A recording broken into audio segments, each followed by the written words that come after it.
I woke to the shriek of an alarm inside the cryopod. Before I could even react, the AI suited me up and launched me into space. That's when I realized our ship, the Polaris, had been struck by a meteor. The hull was torn open. Thousands of crew members were ejected into escape pods. Some didn't make it. Others, like me, were flung toward nearby unknown planets. My pod was plummeting fast. The temperature outside surged past 1,300 degrees Celsius. I screamed at the system to initiate cooling. Thankfully, the descent began and the heat dropped instantly.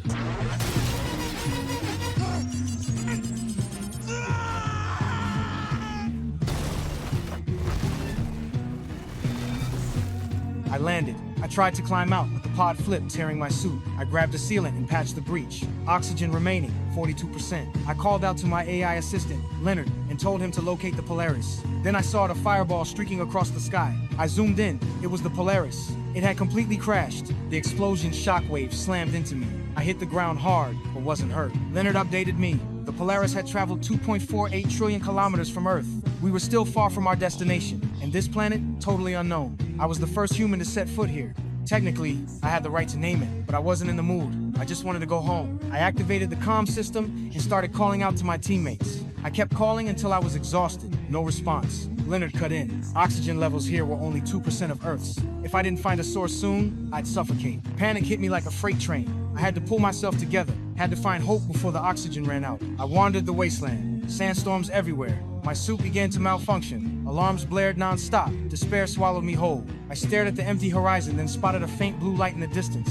A distress signal? I ran toward it, climbed over several ridges, finally reached the crash site, found a teammate's pod, hoped someone was alive. Instead, I found an oxygen tank and a body that tumbled out. I was stunned, terrified. I backed away from the pod, then noticed my own oxygen pack was damaged. That pushed me deeper into despair. I left the site, not realizing the pod was marked with strange claw scratches. My air was nearly gone. Hope vanished. I was completely lost. I wandered aimlessly until I saw someone. I sprinted toward him. He saw me and dropped his tools. His name was Dwayne, a communications engineer. He was setting up a distress beacon. He believed we were the last two survivors. Then he told me the truth. This wasn't an accident. Headquarters had secretly altered our route to shorten the journey. That's why we entered the asteroid belt. That's what destroyed the Polaris.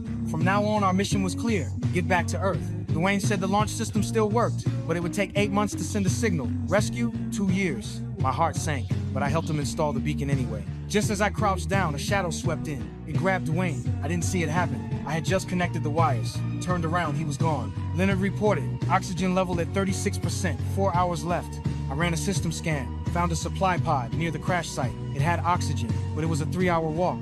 If I went after Dwayne, I might not make it. I sent out a distress signal, then headed for the supply pod. Suddenly, a woman's voice came through the comms. She said she was the ship's administrator, trapped under debris during landing. Her AI had already reached out for help. I checked the map. She was on the other side of the planet, far from the supply pod. If I went to her, I wouldn't reach the oxygen in time. But then she said she had oxygen.